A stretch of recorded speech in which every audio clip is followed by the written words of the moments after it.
Hey there, everyone. Mark O'Donnell here. I have the pleasure, or maybe not the pleasure, but definitely the pleasure of Roger Bannister. Is Roger still alive? Unfortunately, no.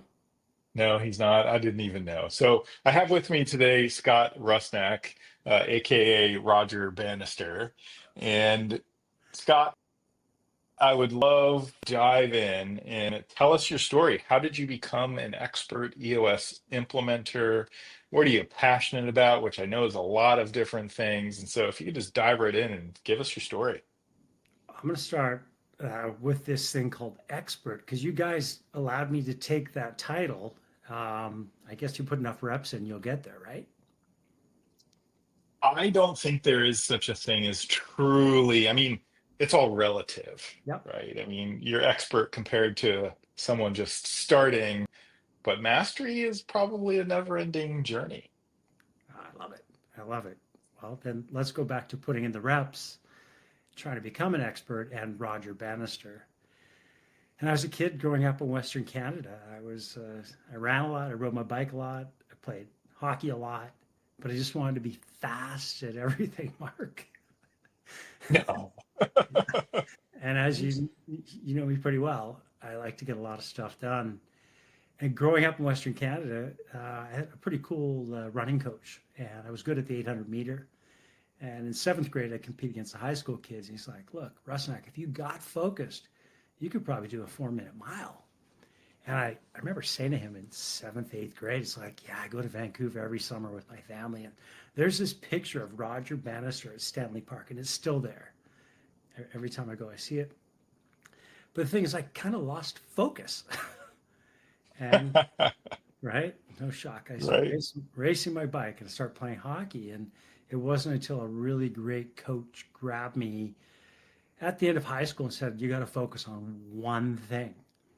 And for me, I was like, "What do you mean, one thing? I'm really good at these things." He's like, "No, just one thing and figure out how you can become world class at one thing." And that's where I was lucky enough to have a coach named Des Dickey in cycling. He's like, "Look, focus on this type of circuit race with this type of hill, 200 kilometers, make it a 4 or 5 hour race, and let's just train for that."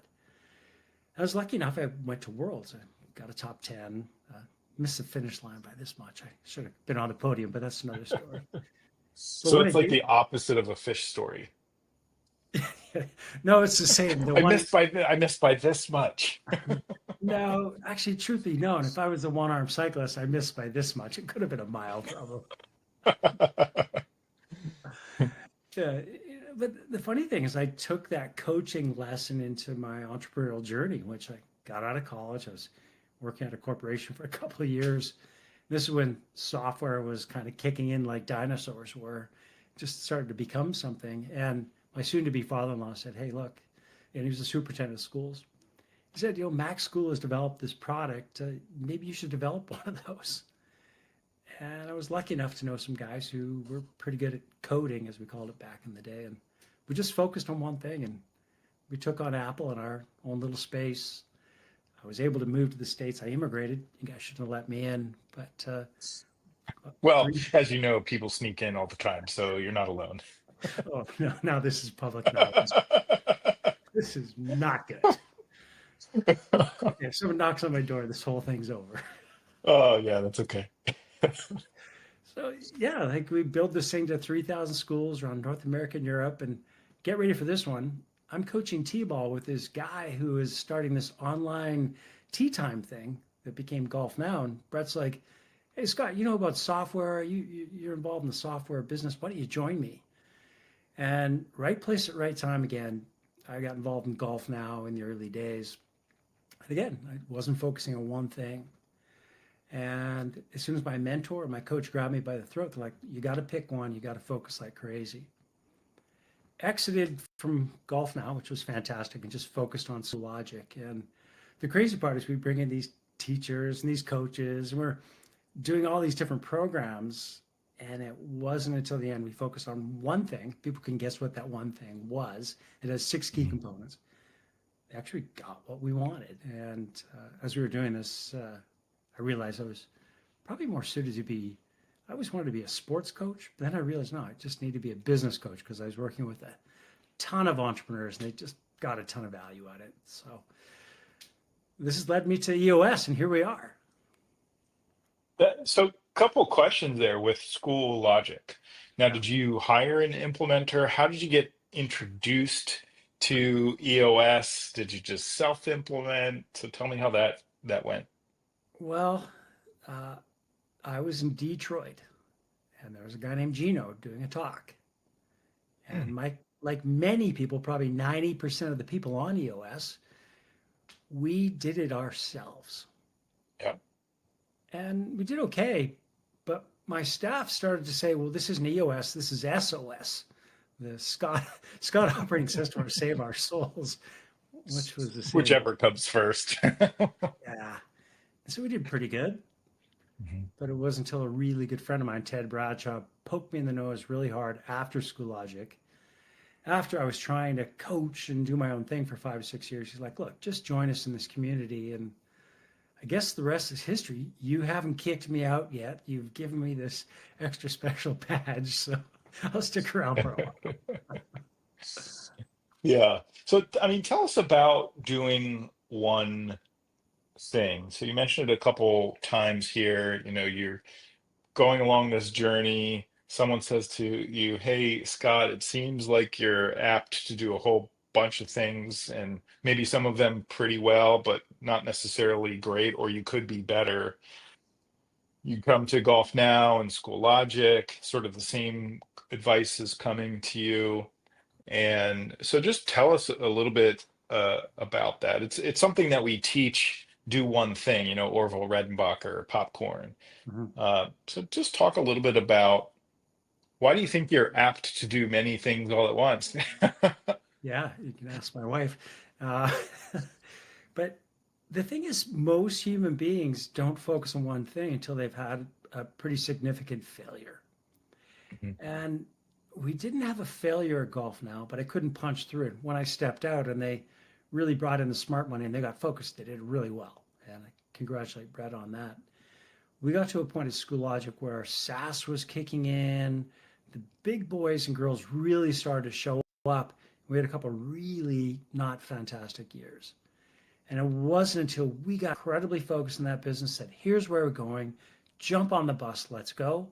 And the right people joined us. And it took a bit of failure, much like in sports earlier in my life and in business. So I'm really glad we failed so we could focus.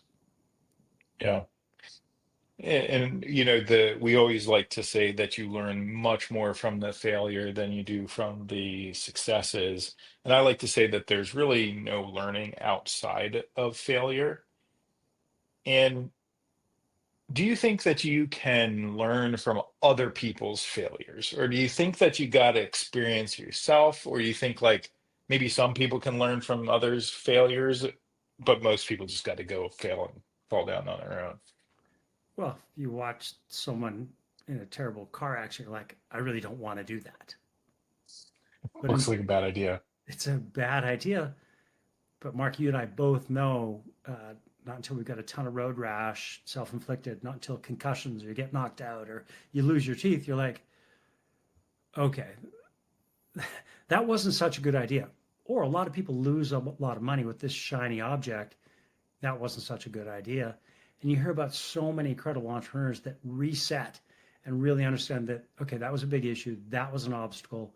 And I'm going to take it to this next level. So, personally, I'm glad I failed in sport and business because it's given me this fuel to really help others succeed. And it creates just way better stories too. If anyone is actually listening to this, they can tell we're riffing. And I'm interested in hearing stories from you as well. Oh, we've got plenty. We've got Yeah. plenty. So, talk to me a little bit about your self-implementation experience. What was it about the tool? So you see Gino, he does his talk, he talks about this thing called EOS, and you're like, ooh, I think that this could really help us. And so you start cobbling together. How was that experience? How'd you do it? And what was the tool that when you implemented in your business, it had that focusing moment to it where you knew that this was something that when Ted Bradshaw then later came to you and said, "Hey, you should join us," you're like, "Yeah, I think this is it." I liken, and I'm going to try not to insult anyone that's listening to this, but I liken self-implementing as learning how to fly a plane on Xbox. Hey, this is really cool, and I got virtual reality, and maybe I can go to a flight simulator. But when you've got your entire team on board that plane and you need to take off, you need to avoid turbulence, when you need to avoid the storm, who's your air traffic control? Who's your co-pilot? Who's going to help you land that thing? We didn't have any of that. We just had me, pig-headed, going, wow, let's pat each other on the back. We're doing a great job. And we really needed a third party to come in and point out our issues because we had a lot of them. Mm-hmm. Mm-hmm. So Ted Bradshaw says, "Hey, Scott, you've been messing around building your own thing, trying to be a business coach. Why don't you just join us?" Why didn't you join earlier?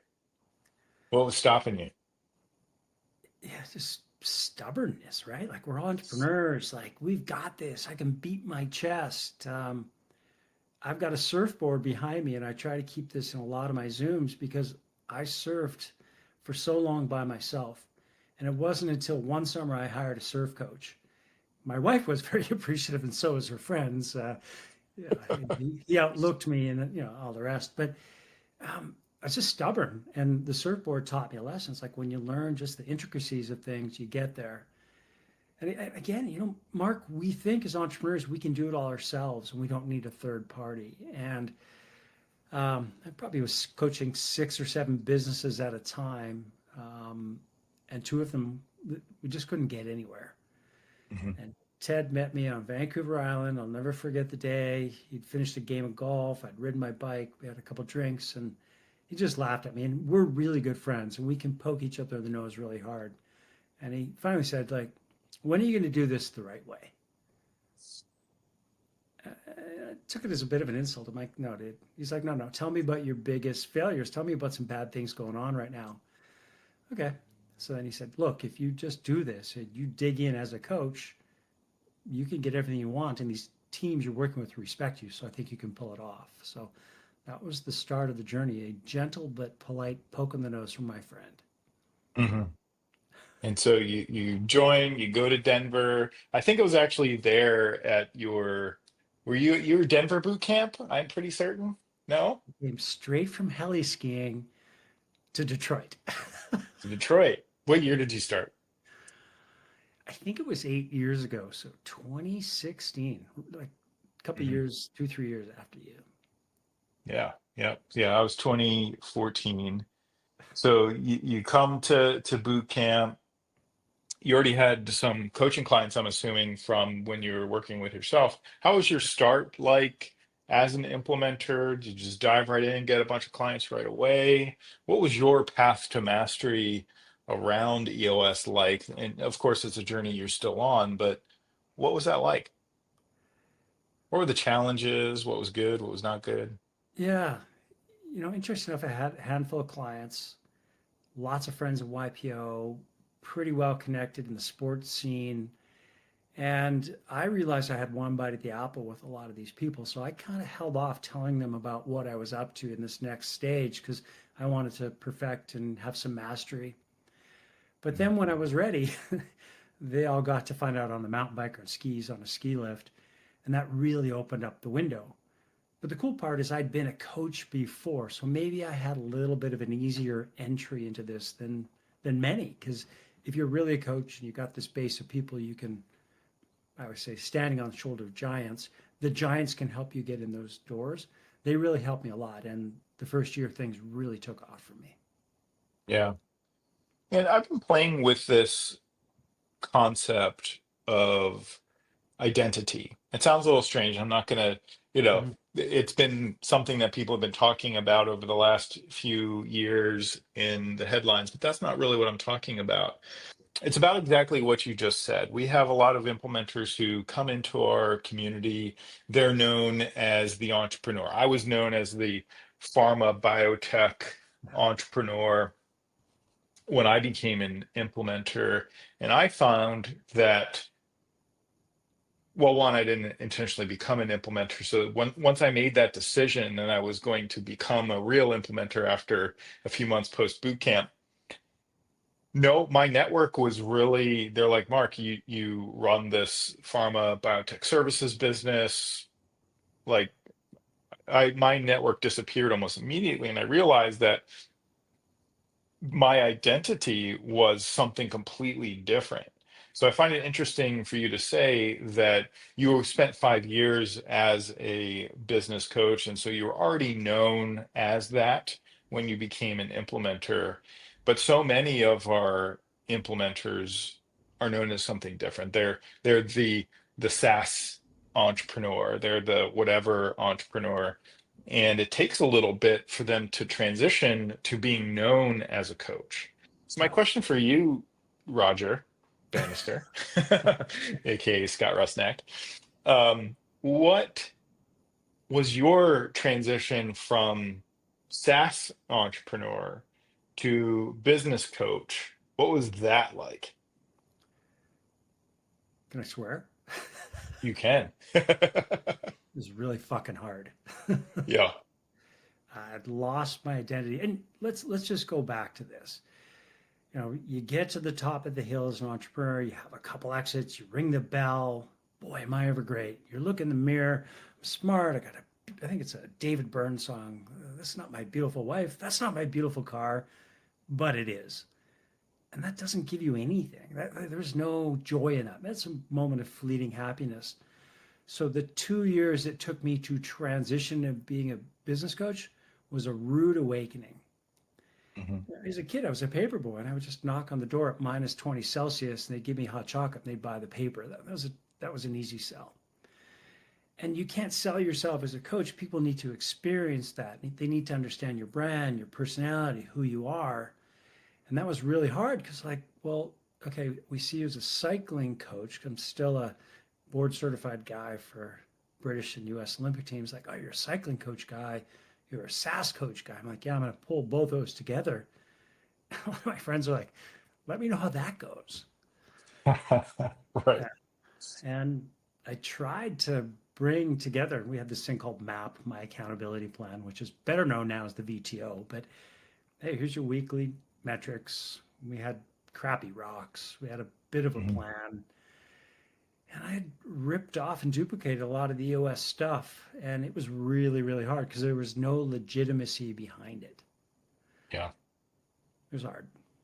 Yeah, it is hard, and I don't think very many people lend too much credence because I think that we really become known as what we focus on, Mhm. whether whatever project we're focused on, whatever role we are playing. So for you in your businesses, we really and we're also known as different things in different contexts, right? In Mhm. some contexts, I'm sure you're known as the cycling guy, and I know you're trying to bring all of your those things all together. But when new EOS implementers are making that transition, they're not known as an EOS implementer. Their entire identity is wrapped up in something else as something else and in different contexts, and none of it has to do with who they are and who they want to become Mhm. because that's not what they've been focused on. So when you started out as a business coach, you did some other coaching. Did you go through any types of training for that coaching, or you just kind of, hey, here I am, you should want to become me, and so you need to hire me now? More of the later than what I'll tell you is, I went through some stuff with scaling up and Rockefeller habits, and I enjoyed Yep. it. But I'm not trying to slag them. I think those are fantastic systems. It Hmm. was just too much. And I Yep. was just looking for something really simple that made a ton of sense. And I wish that Gino would have poked me in the nose in 1996 and said, hey, look, this thing could help you. Yeah. Yeah. Yeah. Well, Yeah. in 1996, I just got my driver's license. So Okay. I think Gino was pretty young and you were pretty young too. I turned 30 then. It was funny because Yeah. School Logic was cranking then. And that's when we immigrated to the States. And Yeah. that was really hard.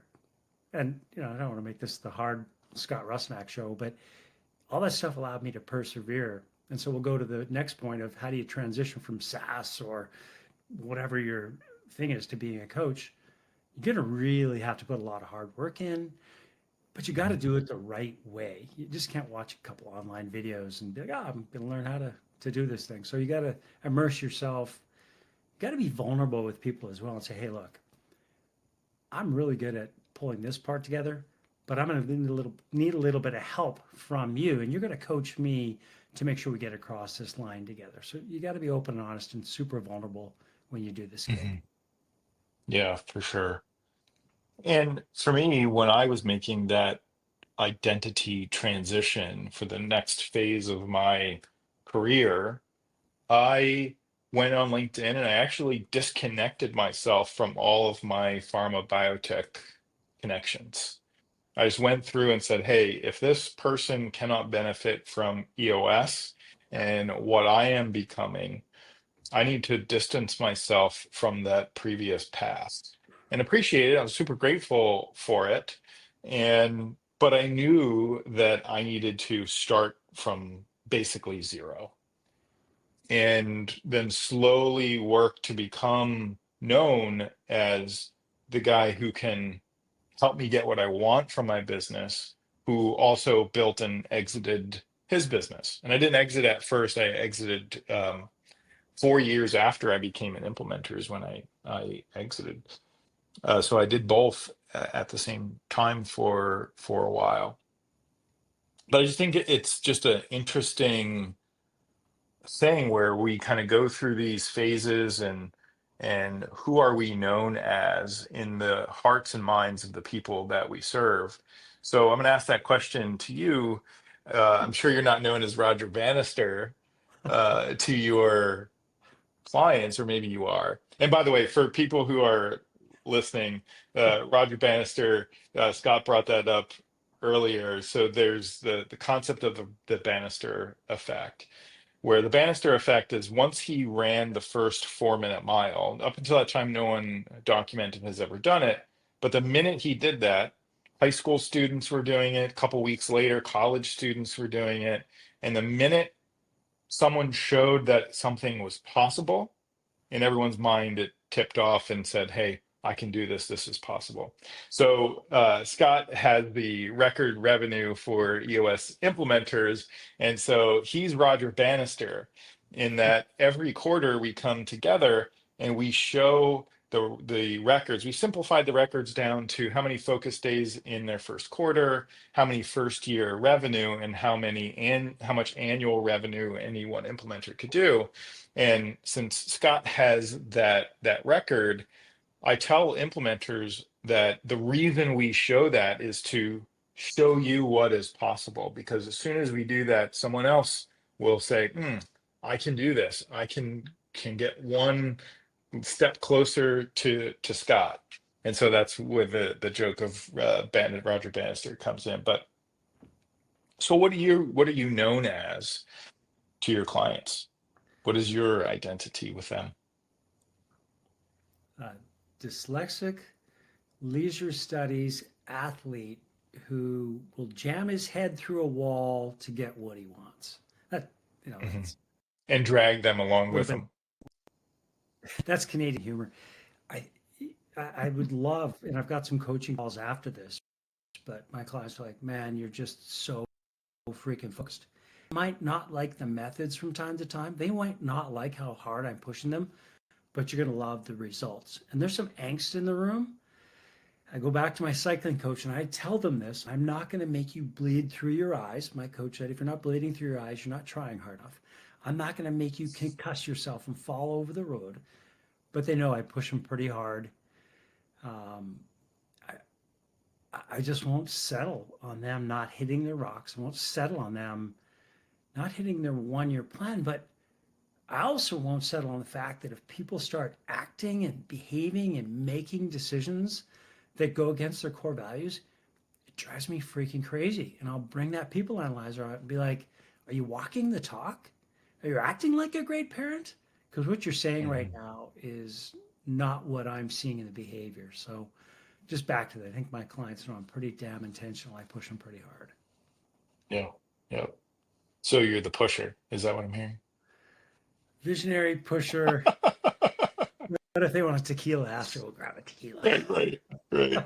Yeah, yeah. Well, and I see that from you and how you behave with inside of the EOS implementer community, always encouraging people, pushing them beyond what they perceive as their limits, encouraging and inspiring, um, which we all appreciate. I appreciate that you do that. I'm sure your clients do too.